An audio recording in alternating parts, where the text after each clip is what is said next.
speakers, oh Father, our head, oh Father.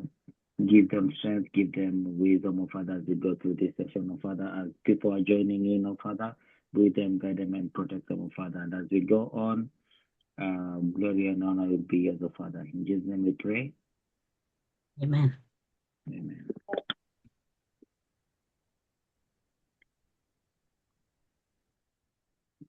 Welcome to our session today. I'll be your moderator. I'm J.K. Njenga. I'm a doctoral student at Ball State University, second year, doing a doctorate in choral conducting and also ethnomusicology.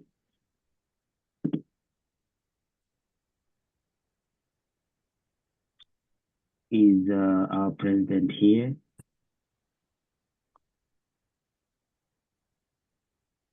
Before our president join, I'll give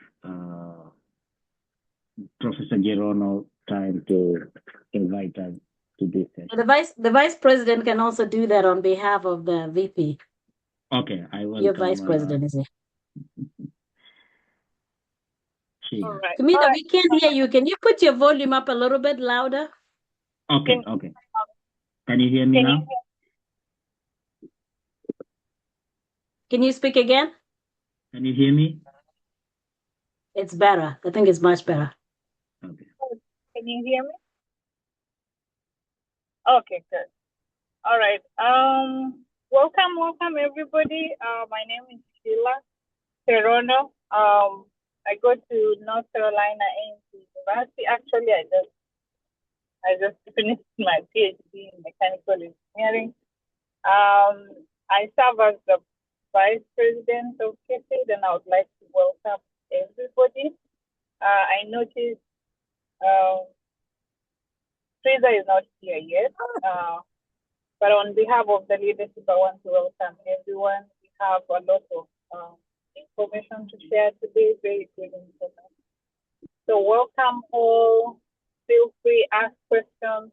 We have a survey going on at the moment, so we will be sharing the link in the chat.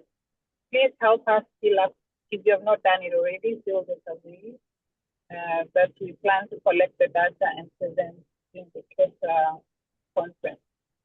At this moment, I'd like to ask any leadership members available. I think I saw Elizabeth to say something and introduce themselves. Elizabeth, are you there?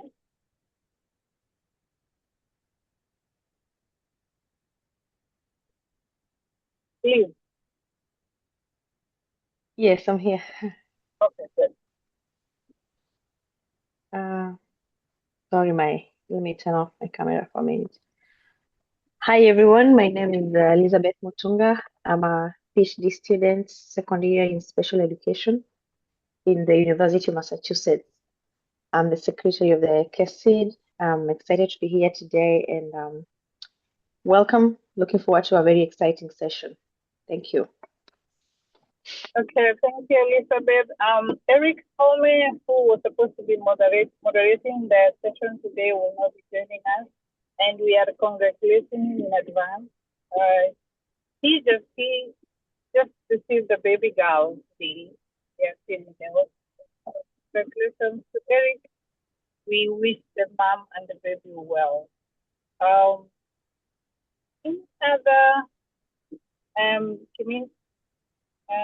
Njenga will be moderating the session. I'm sure if I'm leaving out anyone, any other person in the leadership that I haven't. Okay, all right. Okay, I think Elizabeth has talked. Yeah, good.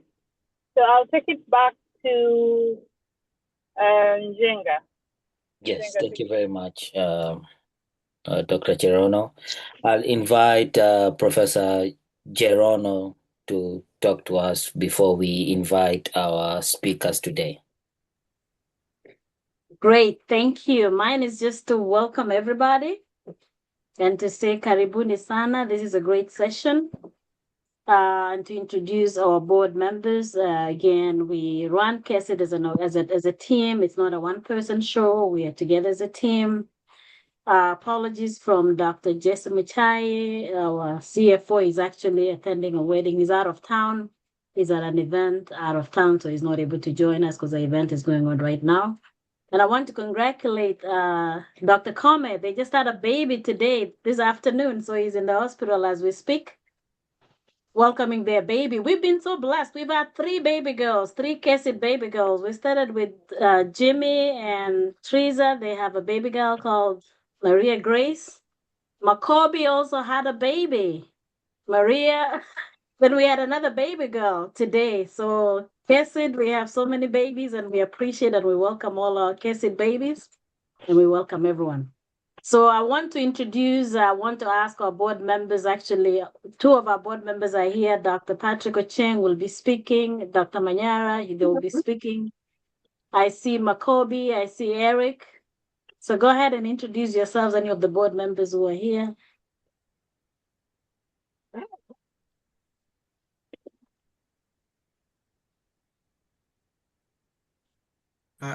I do assume for those who will be speaking, there's no need to introduce ourselves. We'll do that later. Yes, that is correct. That is correct. So I think, Okay. Dr. Manyara. Makobi and I see Janet Baha. Please introduce yourself so we can move on. The day is really just, I just wanted the team to know who is doing, who's not. Okay, So just hi. a quick. My name is Dr. Sylvester Makobi.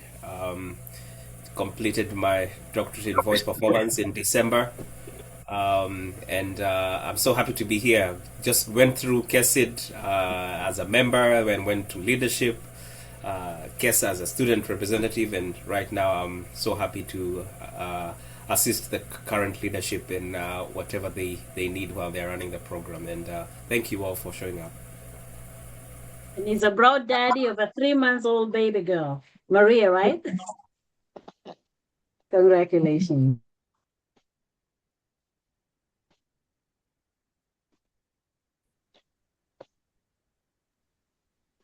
Janet, good evening. Go ahead, yes. Yeah, good evening. This is Dr. Janet Mbahazaneski, professor at Alabama A&M.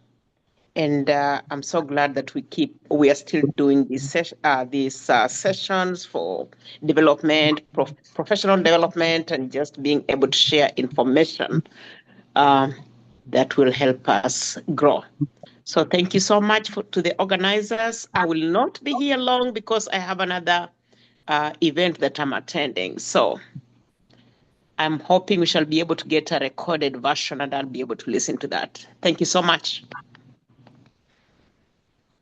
Thank you, Dr. Ari. Do I see Dr. Eric Keegan here? Any other board member, please? Okay, we also have our partner. I saw Dr. Choti, who is the president of KESA. Choti, are you here? Just say something quick and then we can move on to the can you hear me, Jerono? Yes, we can. Yes, we can. Yeah, thanks, KESID, for inviting us on behalf of KESA. I'm the current president. We support you and we like what you are doing. And let me know how KESA can support you. I'm a professor of African languages at Michigan State University in Michigan. Thank you. Great. Thank you, Dr. Ari. Back to you, JK.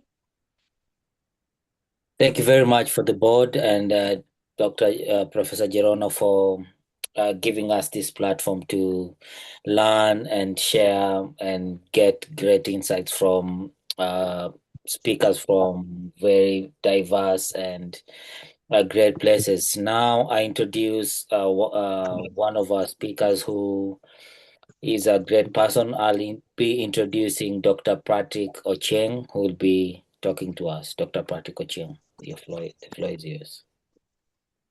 Okay. Thank you so much, Njenga. And hopefully I can share my slides. Let me see if that is possible. Since I was made a co-host, that should be possible. Okay, so I think I can do that. Okay, so just want to confirm that you can view my slides. Okay, great. Okay, thank you.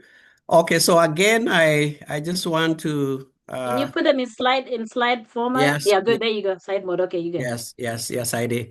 Okay, so I just want to thank Professor Jerono and all the organizers, including the student organizers. I am honored and humbled to have this opportunity to share a little bit of what I know. I just want to give a caveat that what I will share here may not be as comprehensive, considering that we only have a limited time. So if you have questions, we can address some of your questions. But when Professor Cherono reached out to me, she said that the students had decided that they wanted me to speak a little bit about the topic of navigating career expectations and reality in today's environment. As you are all aware, I do not need to overemphasize this, but you guys know that the political environment that we are currently experiencing, especially in the United States, has actually made certain things worse, and some things have changed. So it's important that even as you trudge on, even as you move towards graduation, even before you get to that graduation, it's important that you know certain realities that are out there. I was thinking several years ago when I graduated from Egerton University, and I remember the Minister for Education then was Kalonzo Musyoka, and he had visited Egerton University, and he had given us, there was his cousin who was my classmate, so he had given us lots of promises that as soon as we get out there, all we needed to do was to walk into his office, and he would probably guarantee us some positions. And of course, we were very excited, very expectant. When you have just graduated, you think you are on top of the world. You think you are the most educated person that the country has produced. So yes, we walked into his office in Nairobi, and lo and behold, he was telling us, where do you want to work? Just tell me where. And I went with my list. Okay, so I had a list of all these great companies, the Unilever, the Firestone, the Kenya Breweries, and all these companies. And I was just on top of the world. I was like, I got this. To cut the long story short, like the Kenyans love to say, vitu kwa ground ni different. So soon we realized that all those expectations were not actually reality. So to cut the long story short, I never got any of all those jobs that were promised, okay? So it's in light of this that even here in the United States, it's important that we understand that there will be a deviation between realities and expectation. And it is imperative that you understand the realities that are ahead of you. So if I might ask a question, just a basic question, what do you think is more important in helping you secure a job? Do you think your technical skills are the most important skills that you need to get a job, or do you think it's your soft skills? So that's a question that for many people, I think it's a no-brainer. They say, okay, the reason I have gone to school to have a PhD in music or a PhD in molecular biology or a PhD in linguistics or whatever PhD or master's or bachelor's that you have, it's because I am technically trained. I am trained, and that is going to be the number one skill that the employer requires for me to get a job. While you may have that idea, actually, this is data that I have that was I took from NESI, which says that your soft skills will actually contribute 65% of the fact that you're going to get a job. 65% of it is based on your soft skills. And then you'll say, okay, so have we been going to school for nothing? So only 35% is technical skills. And that throws a spanner in the works. It's like, why are we going to school? Are we going to school so that you ask me if I can think? In fact, yes, your technical skills are equally important because your technical skills will get you the interview, but your soft skills will get you the job. Okay, so without proper soft skills, you can go to many interviews, but technical skills alone will not get you there. The soft skills will not only get you the job, but they will allow you to keep the job. So it's important that we focus, even as we study and we go through this, you go through your degree, it's important to know that it's more than your degree. Okay, so while your degree is important, it will get you at the door, but your soft skills are also significantly important. Of course, you can research about what that means. I don't have time to get into the soft skill, communication skills, critical thinking, and so on and so forth. In fact, employers consistently rank communication, teamwork, and critical thinking as one of the most important ability, even above your technical skills.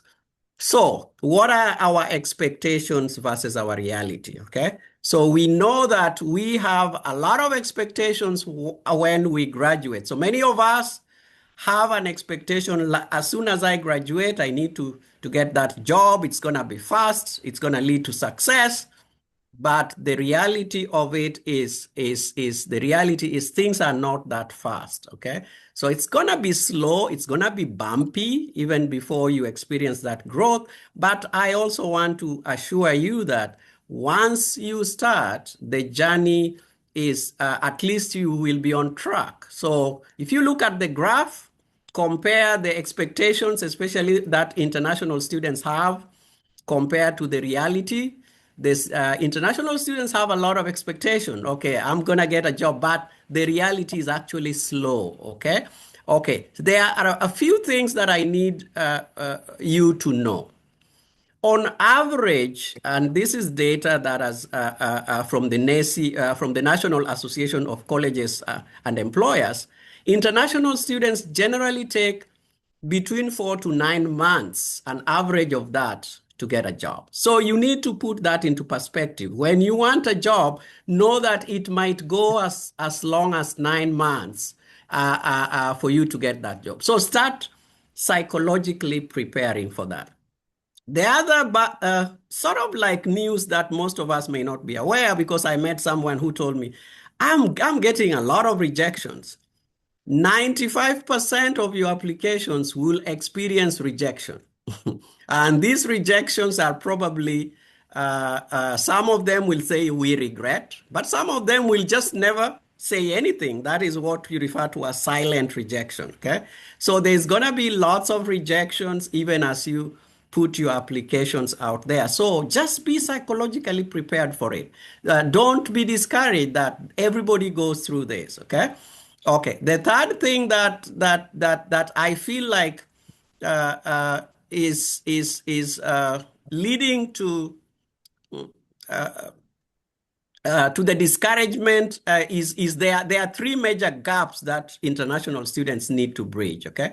And I'll talk about those three major gaps. So the first gap is the visa gap, because remember when you graduate, okay, so you have your OPT, and you know, some organizations will be like, okay, we don't, no, OPT, we are not sure. Some of them will consider that. Then there is the culture gap. So how do you tailor your resume? How do you network? How do you do certain things? Okay, then there's the timeline gap. So I'm just gonna speak to a few of what I call 4 specific reality checks, okay? So these reality checks begin with reality check number 1, your degree does not equal a job. So if you think getting a degree is equal to a job, that's not true. Your degree is simply a tool. It's not a ticket. So many people expect that because I am qualified, then I need to get a job. I have to get a job. The reality is that employers do not hire because you have a degree. Employers do hire because you can solve their problems. If you can show that you are the person to solve their problems, then they're going to hire you. It doesn't matter how many degrees you have, okay? Okay, so what's the strategy? What's the strategy so that we come out of this expectation that just because I have a degree, I need to get a job? The reality is not that. What should you do so that you prepare yourself when that time comes? First, start looking at your CV now. And I know most of us, sometimes when we do our CV, okay, you put language, date of birth, all those things are irrelevant. Remove them out of your CV. They do not add any value. In any case, they might actually disadvantage you. Your sex, or you say I'm female, or your your ID number. I see what Kenyans do. That does not fly here. Okay, so you want to make sure that your CV is action oriented. Okay, I'm gonna give an example. So in my CV, and I review many of my students' CV and some of my mentees, I can see people have listed. It's like a laundry list. Okay, I can do UV spectroscopy. I can do this. I can do this. I can do this. While that tells me the technical skills that you've acquired, it tells me nothing about what you can do. How about retailoring that and say, in my role as a teaching assistant, I was able to increase the output or something by 20 or 30%. That's now something that is measurable, okay? So it's measurable, so we can say, oh, whenever you show up, you tend to make things better. So you got to showcase your success more than a laundry list of things that you know, okay? So that's a way you can rewrite your CV so that it's action. That language is more action oriented. Focus on problem solving, not just qualifications. In fact, it's been shown that the people who restructure their CV, they have 85% success rate. And now that 4 to 9 months is actually reduced to 2 to 3 months. So the sooner you start tailoring your CV and using language that will help you, the better, okay? Okay, so that's reality check number 1. Reality check number 2 is that experience is required. Many times people say, oh, okay, why do they need us to have experience?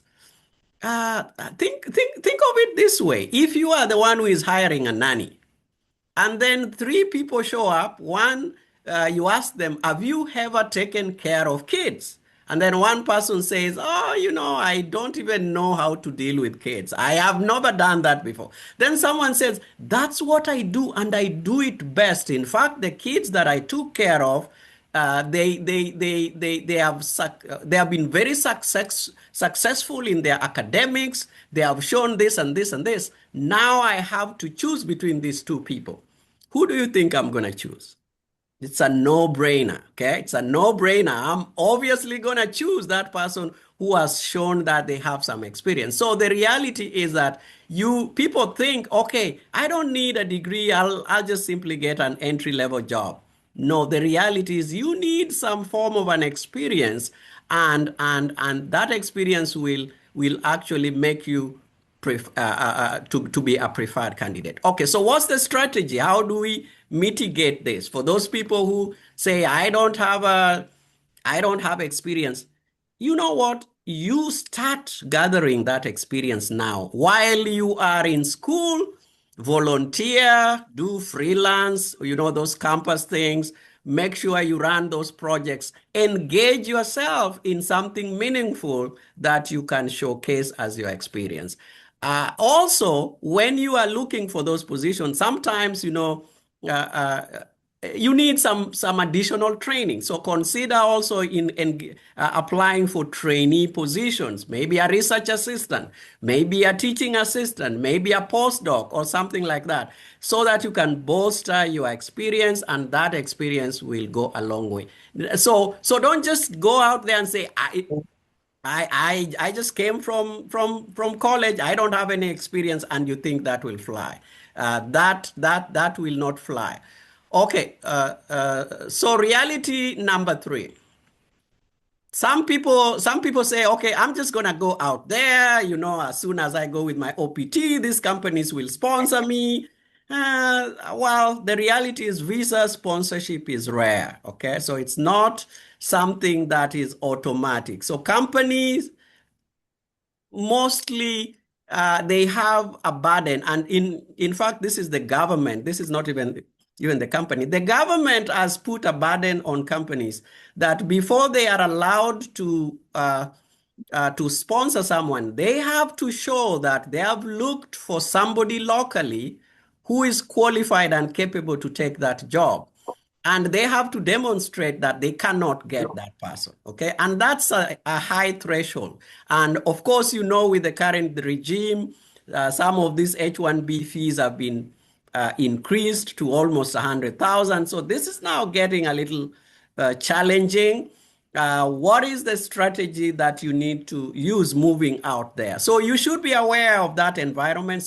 So there are institutions that can easily make justifications. They do not have a quota system like universities, non-governmental institutions, research institutions. Those tend to easily accept sponsoring visas, especially H-1B. But I also want to inform those who have a graduate degree. So if you have a graduate degree, consider applying for national interest waiver or the EB2 green card. It's, in fact, the good news is that it's now current. So those who are approved now can quickly get into adjustment of status. So that's a strategy that you might want to consider. Another reality is this, and I think this I said earlier, and I will emphasize it. You will be rejected. That's for a fact, right? Rejection does not mean failure. Rejection is just a way that companies filter whoever they want. You will hear them saying, we are looking for the best fit. Okay, so that best fit is, so they have to filter, and then eventually you might get that bad news. Like I say, 95%, there's silent rejections. Please, you can do some things to facilitate, to make that number better, okay?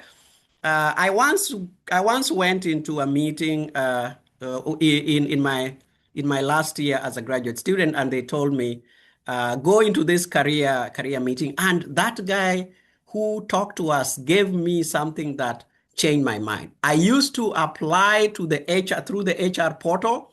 So I would send applications, especially industry, and all of them were automatically rejected. And I was wondering what was wrong. Okay, what this guy told us is, please, when you are applying, make sure that you identify who the hiring manager is and send your applications directly to the hiring manager, or a referral, somebody who works in the company. They are always given opportunities to submit those applications directly. In fact, he told us that all those applications that go through the HR, especially in industry or in companies, they go into a black hole. That black hole is something nobody will ever get back to you.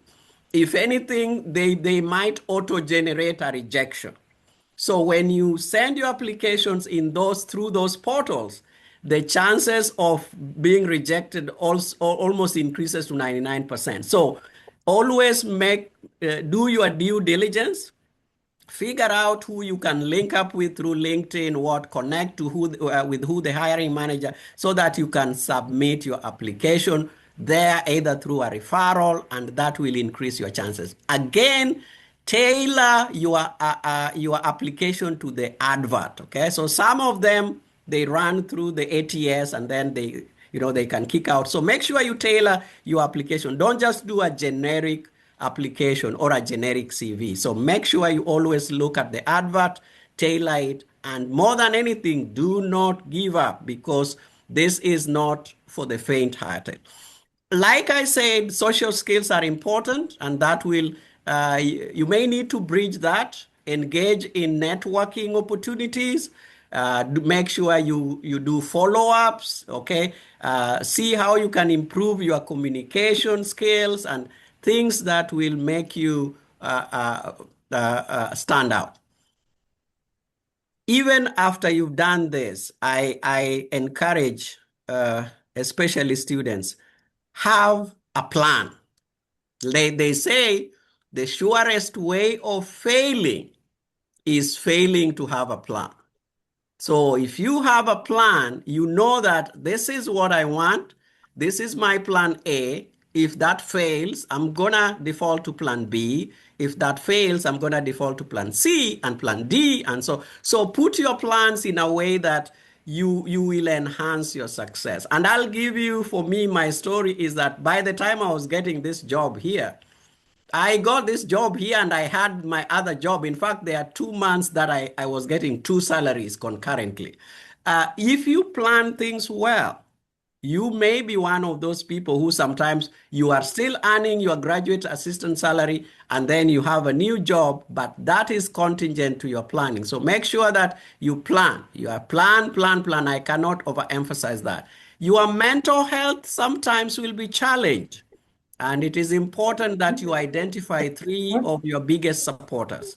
Those supporters, whether it's a family member, whether it's a friend, those people that when you are experiencing these rejections, they will encourage you. They will tell you to trudge on, continue with the journey, stay resilient throughout this process.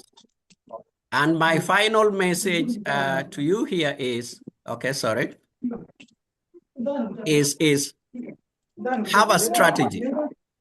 I think someone needs to be muted. Mute. My co-host, feel free to remove them if they don't want to mute.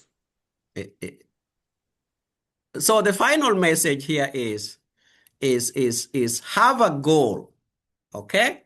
And even as you have your goal, develop a strategy that will lead you to your goal, okay? Because really, many times if you ask somebody, what do you want to do? Most people is like, okay, I just want to do anything I get. So that will impact even how you write, because if you don't have a goal, that a goal is what helps you to navigate the process, so that you know, okay, my goal, for example, my goal, I wanted to be a professor, but I had a plan B. Okay, if that doesn't work, I want to work in the industry, in the biotech industry. If that doesn't work, I have all these things and I've drawn a plan that will allow me to get into all of these places. So it's important that you have a goal, and that will lead you to the strategy within which you get to your goal. Here is my contact. I will be happy to share with you many other tips. And I realize that my colleague also, Dr. Manyara, has something or a lot to share because he's actually my senior. One thing I share with Dr. Manyara is we're all graduates of Michigan State University. Go Spartans! Thank you. And I will let the moderator continue from here. Thank you so much. Thank you very much, Dr. Patrick, for those insightful words. That was a very interesting session. Thank you very much for giving us those words. Now I invite Professor Manyara to take over from Dr. Patrick. Welcome, Professor Manyara. And just to make a disclaimer, with KESID, the student leaders come up together, they come up with their topic and the suggested speakers. We didn't know that you're both from the same school. So it wasn't a bias. The students didn't even know. They just say that these are the people that we'd like to share. Good. Thank you, Patrick. Thank you, Dr. Jerono, for the organization, and thank you all who are here tonight. Yeah, I'm Manyara. I live in Virginia. I teach in a small state university called Radford. I've been around here for a little while, and like the others have said here, I'm a member of KESA, like Choti said, our current president. And also actively involved in KESID. And I'm grateful to all of you who are here for all the effort, all the success we are seeing, and the celebrations, whether it's babies or degrees or what it is. That's all what makes life a pleasure and meaningful to us. I want to make a disclaimer here that Patrick and I were given the same topic. And so as he was talking, I was taking notes, and I was like, he's saying what I wanted to say. He's saying what I wanted to say.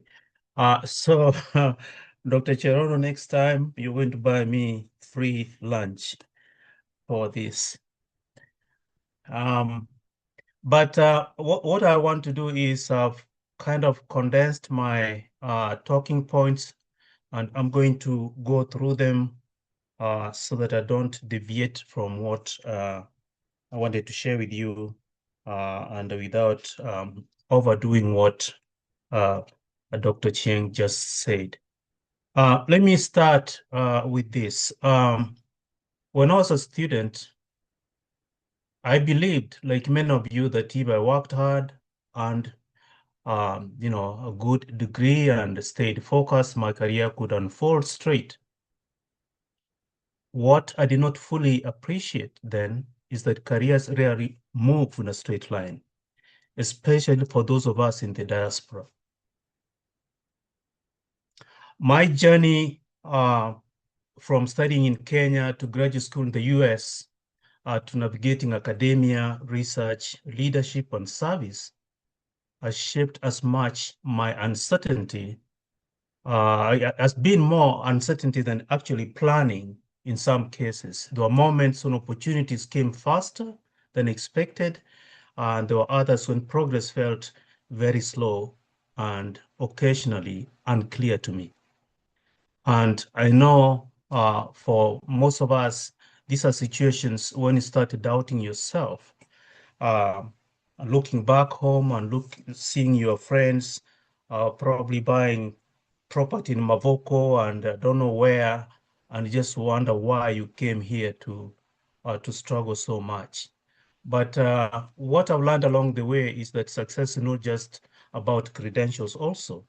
It's about learning how to adapt, how to make your skills visible, how to manage expectations. Both your own and those of the people that you deeply care about, especially the people at home, and for those who are families, the people you live with in this country. So, ladies and gentlemen, what I want to share with you tonight are really 7 key points that hopefully I'll juggle and go around what Patrick presented. So, the job market in the US, visa and work authorization in the US, strategic networking in the US, your career direction, like Ochieng said, your Kenyan identity as a strength, understanding the culture of professionalism in the US, and avoiding pitfalls that are very common sometimes and often because we lack some understanding in this new environment, especially for those of us who've come from overseas, from Kenya. So what's going on with the job market? Like Patrick said here, the American market is very dynamic. It's competitive. It's deeply skill-driven. Employers here are looking beyond your grades. They want to see communication, like Chieng said, adaptability, teamwork, and the culture fit. Now, as a graduate, foreign-born, understand that you're competing with the students who do not face visa restrictions. So you must be really strategic, more prepared, and more intentional. Just be aware that opportunities exist, especially for those of us who are in technology, in finance, in healthcare, in engineering, doing research, and other fields that globally talent is still sought. So don't undercut yourself, be intentional, be proactive, be well prepared. My second point is about the issue of visas and work authorization. And Dr. Cheng has mentioned this. Again, as I said, we have a lot of overlaps in terms of thought. Your visa status is not a weakness. It is simply a fact that you must learn to communicate with clarity and confidence about it. What you really need to understand, and some of us didn't have this luxury of understanding it very well, know the difference between CPT, OPT, STEM OPT, H1B, and of course, now that they are introducing the E1B, get to understand how those work. Be able to explain your work eligibility in 1 or 2 sentences without apologizing for it. Now, if you're still in school, be close to your university's International Student Services Office. They often are your good partners in navigating some of these issues, deadlines, paperwork, employee expectations, etc. What I want to say here is confidence in explaining your status builds your employer trust. Just be upfront and take advantage of what situation you have. Now, if some of these visa situations are complicated, reach out to some of us. When I finished my PhD, I drove 7,000 miles to Nova Scotia to go change my status because something called HELP in Kenya that gave me a loan to go to school was holding me back. And then the worst part of it, I got into a J visa, which was a nightmare. It took me a lot of time to switch around, go change my status, drive back from Canada. First time I learned, I didn't know any French because I had to go through Quebec. So this is what is going on today. The other thing I want to talk about here is building a strategic network early. One of the greatest advantages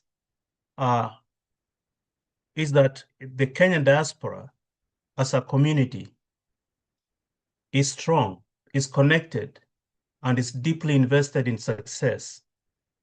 You, as a member of KESID or a member of a professional association, and KESID is one of those windows that you should really take advantage of.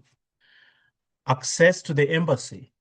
These are all very powerful sources of mentorship and opportunity. Don't let them pass by. But the fact that you're here tonight, I assume that you understand this.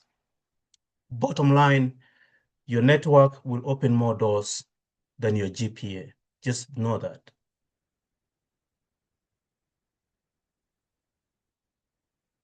The fourth point I want to really emphasize that Dr. Cheng also did mention is to be clear about your career direction. Employers want candidates who know who they are and what they are going for or what they want. Take time to define your path.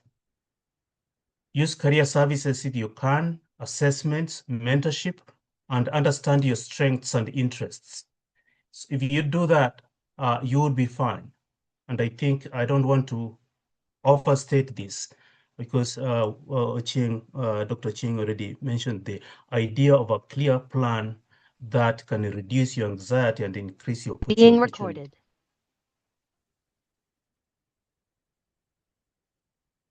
Is the system working, Dr. Jerono? Yeah, I'm fine. I don't know who that.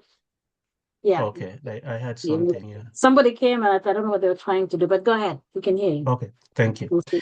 Yeah, the fifth point I want to talk about here is something, and let me use a personal experience that I went through. I came to this country when I got my first job. My resume looked like Dr.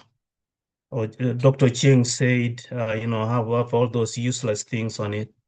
And and I went to they had an office. I don't remember whether it was a human resource or something, but there was some lady who was like the guru of fixing your resumes. And she discouraged me from putting Manyara in front of my name. So she told me, this is going to hinder your opportunities. So what I want to say here is the Kenyan identity is not something to hide as far as I'm concerned, because that's who you are. It is something to celebrate. The advantage we have is, our multilingualism, our resilience, our global perspective, our ability to adapt. These are all assets. And sometimes you don't understand coming here that these are really things that people in this country don't have, or most people don't have. But it is an advantage. I was in Boston last week, and I felt our hair, the ladies have better hair. Men, we leave our hair like that unless you have a bald or something, and then you don't have hair to work with. So my hair is a little tight. So I felt like maybe I need a haircut. So I walked down the street and asked some gentleman, where can I get a barber shop here? Just said, oh, turn the corner and turn left. Turns out I was walking into a barber shop that was predominantly for Caucasian. But I don't suffer the burden of feeling like a black man walking into a Caucasian, environment. Everyone is different. I just said I needed a haircut, and I could see people looking at each other. But my resilience, doesn't bother me. If there's someone who can cut my hair, go ahead and do it. This is something that we bring from Kenya that a lot of people here cannot withstand. So what I'm saying here is the background shouldn't be a barrier, should actually be a competitive advantage. About culture and professionalism. The US workplace has grown and has its own rhythm and expectations. In Kenya, sometimes what we see is what we used to call the jacket that's left on the chair, and that means somebody's present. Here, punctuality, direct communication are all very important matters. Initiative in the US is really key. Employers want to see you come up with an idea. Learn to do and practice how to interview, for instance. So know how to project who you are. Refine your resume like Dr. Ching said. Use the US standards. Learn to advocate for yourself with clarity and confidence, because in this country, it's unlike, and I'm aware, like Dr. Ching said, now I belong to the older generation, but growing up, we were meant to believe that when you talk to elders, you don't look at them on the eye, you look on the side. That's a sign of respect. Here, if you don't look someone eye to eye, that's a sign of something wrong. So these habits will set you apart to adapt to this culture and be part of the professional you want to become. Finally, let me finish with just a few, not a lot, a few pitfalls that sometimes as international students we see being a challenge or we struggle with. Waiting until you graduate to start applying, or starting to network late, avoiding interacting with other people so that you really get to know who is where. That is a no. You cannot survive. Applying blindly without tailoring your resume. When I finished my master's at Ohio U, someone told me that you need to apply, make 40 applications, then your chance to succeed is 1. But if you're going to do that, each one of them must have a resume that defines the job you're applying for. Otherwise, it's going to be tossed. Some of us who have been in leadership in this country, have been chair for 8 years, have had a lot of responsibilities here. I've hired a lot of people of certain committees, have seen this. It is amazing how easily people miss getting jobs. A misspelled word, a misplaced verb, your application put aside and completely forgotten. So tailor your work correctly. The other thing we have, and I think we shouldn't do it, and sometimes it's cultural for us, and for some of our communities where we come from, is keeping some things. Keeping some things to yourself is fine, but one thing that you cannot really keep from the rest of us, if you're going to succeed, are things like visa status. Get the people you trust and let them know where you are and let them share with you what they know. Because this, especially now with is this thing being recorded? Yeah? Is our meeting being recorded? Yes, it is being recorded, but I'll stop recording when it comes to Q&A. So Okay. I don't want to be in trouble. okay. So, but what I'm saying here is that the current system has become very tough, and therefore you cannot go wrong with where your visa status is. So be open, interact, inquire, get advice, and be ahead before you get in trouble. And never underestimate the cultural differences in communication. Get to learn that quickly. If you're new in the US, get to learn that very quickly. If you've been in the US, adopt very well, because this makes a big difference on how you interact and how you access your opportunities. So those are the 4 or 7 key points that I thought I could touch on. Again, for those pitfalls, don't fall into these traps. Be proactive, be prepared, be culturally aware, and we will be fine. Okay. So I will stop here and think my time is up. Thank you so much.